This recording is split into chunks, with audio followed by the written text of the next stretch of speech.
بسم الله الرحمن الرحيم السلام عليكم ورحمة الله وبركاته روريا صوبة ملكستو واجوكتان داوديال kusoo dhawaada barnaamijka maxaa cusub oo adahan oo kala uga barateen barteena barnaamijka waxaan diiradda ku saari doonaa isla markaana aan ku eegi doonaa wararkii ugu waaweynaa dunida kubadda cagta sheekooyinkii ugu xiisaha badnaa isla markaana ugu waaweynaa abaalmarinta the best oo la bixin doono isla markaana xidiga ku guuleysanaya habeenkii xalay tole laacibka ugu fiican Afrika oo la bixiyay iyo waliba Lamine Yamal oo isagu abaalmarin ku guuleystay sheekooyinkii ugu waaweynaa ayaan eegi doonaa oo qayb ka yihiin laacibiinta boqolka gool kala duwan kala dhaliyay Premier League markay joogto boqolka kulan toddobaadkan oo ahaa toddobaad in kaaran naadiyada waaweyn Maguire misi joogi doona mise waa bixi doona special moment oo habeenkii xalay tole Lugman isagu qaatay iyo sheekooyin kale oo ku saabsan nusdarsankii kooxda Simeone Inzaghi wacdaradii xalay tole ay sameeyeen kuwa kale barnaamijkayga kaga bogan doontaan haddii aad nagu cusub tahay fadlan subscribe saaro si share gare saaxiibadiina la wadaaga meel kasta oo aad joogtaan soo dhawaada aanu ku bilownay nadiga kubadda cagta Inter Milan iyo habeenkii xalay tole 6 gool ku jiiday kooxda kubadda cagta ee Lazio kulan ka tirsan horyaalka wadankaas Talyaaniga kulankan oo ka tirsan Serie-da horyaalka dalkaasi ayaa wuxuu ahaa mid marti ugu noqdeen kooxda kubadda cagta Lazio garoonkeeda Olimpico ee magaalada Roma ciyaartu waxay ahayd mid kamid ah kuwii ugu cajiibsanaa 41 daqiiqo kooxda kubadda cagta Nerazzurri ama afaacida ama masasku waxa shabaqa kooxda Lazio soo booqday Shanan Oglo kaasoo penalty ama gool kulaad isagu ka dhaliyay Di Marco ayaa 2 waxba ka dhigay 45 daqiiqo markay ahayd kadibna Barella ayaa 3 waxba ka dhigay Dumfries ayaa afreeyay isagoona xidiga markaasi Augusto isagu u shaneeyay waliba Marcos Thuram ayaa markaasi lixiyay waliba wiilka Mkhitaryan xalay caawin buu isagu sameeyay Di Marco kale waa dhaliyay waana caawiyay marka Dumfries waa dhali waa caawiyay Shanan Oglo waa dhali waa caawiyay Barella xalay waxa waaye lafsadiis wuxuu mid dhaliyay marka xalay habeen cajiib u ahayd Inter goolashaasi 6 ay dhaliyeen waxay ka caawiyeen Inter iyadoo inay soo tiigsato kaalinta saddexaad isla markaana 34 dhibcood ayagu imaanayaan 3 dhibcood oo kaliya ay kooxda kubadda cagta marka ka sareynaysa Atlanta ogsoonow Atlanta iyo Napoli min 16 kulan bay ciyaareen kooxda Inter Milanana ma ciyaarin 15 kaliya bay ciyaareen Janis Baystan markaan ay ku sii dagaalami karaan marka halka Janis baa yaala oo fursad dahabi ay u noqonaysaa markaasi marka waan sugi doonaa waxay iska bedeli doona jadwalka kala horeynta markaasi waxa lagu leeyahay 2 xidig oo cajiib ayaa jira oo kooxda kubadda cagta markaasi PSG ay leedahay waaba markaasi waxaad Messi Mbappe Neymar aad umada ugu goodisaan Dembele iyo Barcola ma hadda umada aad maaragtay la soo shirtagteen waxa lagu leeyahay Barcola marka fiiris 10 gool waa dhaliyay 2 assist waa sameeyay Ousmane Dembele 6 gool waa dhaliyay 4 assist waa sameeyay labada marka waa ka ifayaan samada kooxda Paris Saint-Germain Paris waxa waaye waa wacdareynaysa markaasi ma sahlana marka sheeko cajiib ayaan ku hayaa isla markaana aan ku soo gudbin doonaa sheekada ku saabsan horta aad bay u fara badan tahay hadalka ku saabsan mustaqbalka xidiga De Bruyne waxa la yirnaa wadiga waa ka tagi rabtaa kooxda heshiisna waa ugu madar rabtida maxaa ka leedahay warniyo war midin sheegaa buu yiri baa lagu yiri horta wuxuu yiri anigu waan dhibaatooday sanadkii hore dhaawacay baan qabay waqti bay qaadatay ilaa 6 bil aan maqnaa laakiin haddana markaad fiirisid buu yiri waxaan dareemayaa xaalad wanaagsan dadku waxaad moodaa buu yiri in iyaga inayba xaaladeeda iyaga inay ka warqabaan yani anaynan ka warqabin xaaladeeda oo iyaga ay ka warqabaan oo kale ayay u dhaqmayaan waxaasina aqli maaha buu yiri marka aqli iyo maskax toonaba maaha marka inuu nasiib darro buu yiri marka la eego dhaawac dhanka jilibka bishii September ee tagtay wax walba la ka hadda waa fiican yihiin wada wanaagsan ayayna haystaan markaasi sidaas buu isagu yiri marka sheekada cajiibka boqolleyda xidigaha boqolka gool Premier League ka dhaliyay oo waliba boqolka kulan ay kala duwan boqol kulan iyo ka badan oo kala duwan Premier League matches ama kulamada Premier League goolasha ma laga hadlayo kulamada laga hadlaya waxa kamid ah xidiga Alan Shearer Wayne Rooney Harry Kane Andy Cole Andrew Cole ninkii ahaa Frank Lampard Jimmy Devon Mohamed Salah Aguero Thierry Henry Teddy Sheringham Son Les Ferdinand Robbie Fowler Robin van Persie Jimmy Vardy Michael Owen Steven Gerrard Robbie Keane Nicholas Anelka iyo Jimmy Hasselback. Jimmy Hasselback hadda taqaanid kooxda uu ciyaari jiray iyo kooxdii ugu dambeysay aad ku xasuusatid commentiga hoose nooga tag noona sheeg markaasi kooxda. Haddaba sheeko cajiib ayaa jirtay isla markaana aan ku eegi doonaa wiilkii Maguire ahaa miyuu doonayaa isagu inuu baxo mise horta wuxuu yidhi mid baan kuu sheegayaa anagu structure iyo qaab cajiib aan u ciyaaraynaa good style baan helnay buu yidhi aanu ku ciyaarna hadda marka macallinku dee sida uu rabo ayaan u ciyaaraynaa markaasi tagtay ahaanna aad baa u fiicanna buu yidhi waqti xaadirkan macallinku waa guulaysta buu yidhi waana style aad u qurux badan ayuu la yimid buu yidhi isaga heshiiskaa ka dhacay moogta heshiisuu ka raadsanaya markaasi. war Sweden waxaa la bixiyay laacibka ugu fiican waddankaasi Sweden the Swedish Player of the Year award ayaa la bixiyey waxaa la siiyey Victor Gyökeres 60kii kulan ugu dambeeyay 60 gool buu dhaliyay waxa waaye waxba laga maqan Haaland buu ka daran yahay kana muxuu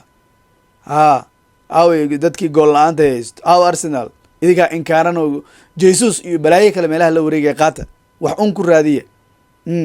horyaalku keena qaata kan Chelsea qaata wada anfacaya Jackson iyo meelaha kale leeyne United macalinkiina idinka mashiinkii uu ku shaqeyn lahaaba idinka haysto wax idinkaga mudan ma jiro maxaa yeelay ninkan waxa uu dhalinay ninkii uu la wacdareynay mashiinka uu ahaa ayaa haysataanba markaa ama furihiisii marka ninkan 60 gool buu dhaliyay 61 gool buu dhaliyay 60kii gool ugu dambeeyay magic season ay isagu qaadanaya markaa Victor Gyökeres ninkan adiga kubadda cagta Sporting ka tirsan habeenkii xalaytoole waxa la bixiyay abaalmarinta laacibka ugu fiican Afrika balay marka Ballon d'Or-ka ayaa la siiyay xalay odaygii jaakadii weyneed oo reer Nigeria buu soo xirtay isla markaana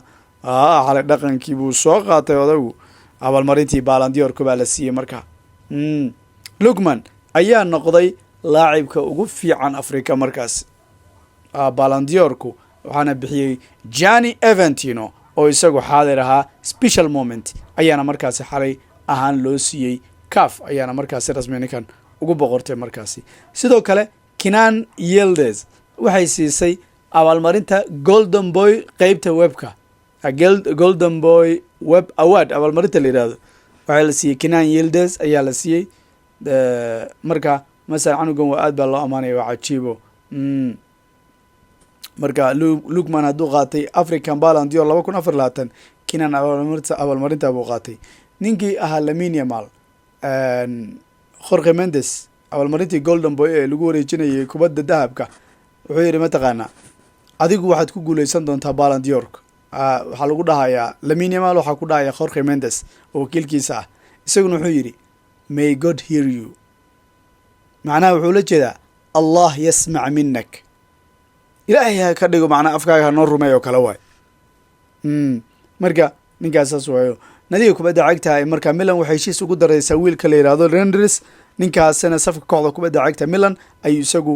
joogi doonaa sida xogtii ugu dambeysay ay tilmaamayso. Jorge Mendes waxa laga weydiiyay Lamine Yamal haddii uu heshiis saxiixayo wuxuu yiri it's gonna happen wuxuu yiri ninkan waa sax Lamine Yamal heshiis cusub u saxiixi doonaa kooxda kubadda cagta Barcelona marka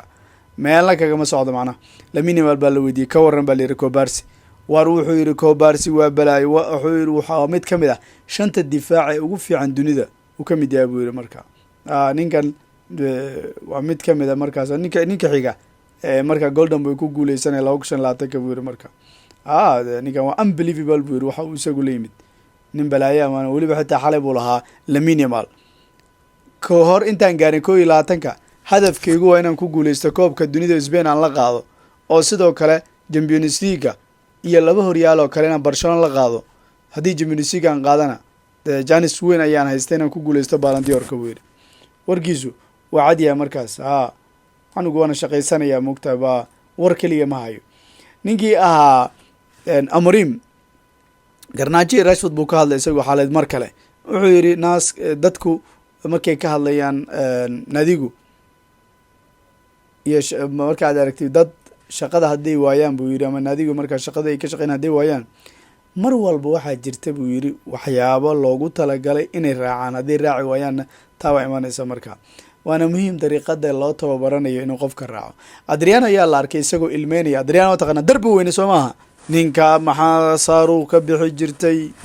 bum idoo dhees waa shabaqi ka gali jirtay lug bidix oo balaaya buu isagu qabay. Adriano ninka darbi weyne la dhihi jiray. Adriano darbi weyne ayaa kulan sagootina loo sameeyey ahliyada Flamengo iyo saaxiibadiisa Talyaaniga garoonka Maracana Rio de Janeiro ayaa lagu ciyaaray markaa waliba maalmihii dahabiga ayuu soo xasuusanaya aad buu isaga ilmeeyay nin sahlamayn. Toddobaad inkaaran bay waad naadiyada waaweyn Yurub. Tusaale waxaan ku sheegayaa fiiri PSV ma guuleysan, Milan ma guuleysan, Juventus ma guuleysan, Bayern Munich ma guuleysan, Barcelona ma guuleysan, Real Madrid ma guuleysan, Aston Villa ma guuleysan, nadiga Man City ma guuleysan, Arsenal ma guuleysan, nadiga Liverpool ma guuleysan. waxaa soo dhanba crazy weekend ayaa lagu tilmaamaya.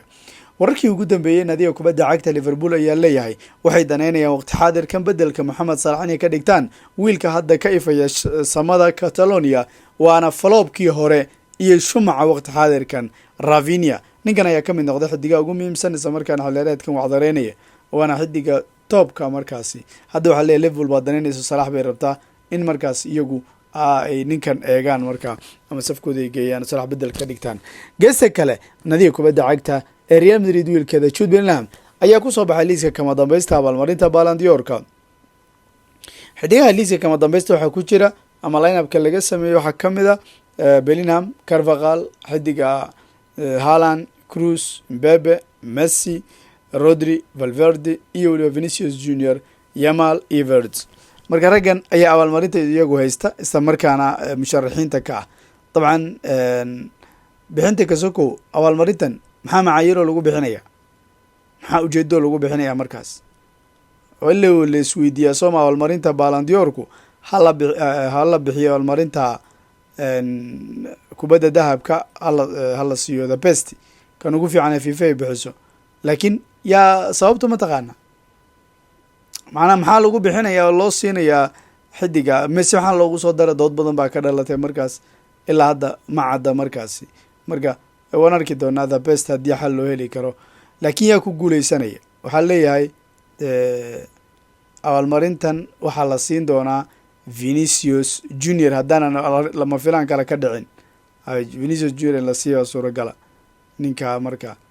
waan arki doonaa xogtii ugu dambeysay waxaa leedahay ninka waa la sii waqti waa jira xataa dadku dhaaya Messi baa la siinaya ma garanayo marka rag badan oo musharaxiina baa ku jira abaalmarintan cidda la siinay waqtiga noo sheegi doona. xiriirka kubadda cagta waddanka Spain wuxuu sheegay in madaxweynaha cusub ee xiriirka laga dhigay Rafael Lozan ninkaas baa loo dhiibay kadib codeyn dhacday isla markaana isniintii lagu codeeyay ayaa ninkan isagoo ku guuleystay marka cod ahaan 90 baa u codeysay marka laba bardhig 43 oo siisay Salvador Gomar ninka la yiraahdo markaas marka codka dhan ninkaas bay u imaanayaan marka aad bay cajiib u ahayn kulamo bacaaw Juventus iyo Cagliari baa jiri doona 12 habeenimo marka kulamo kale ma jiri doona guud ahaan barnaamijkeena waa naga intaa meel kastoo aad joogtaan nabadino.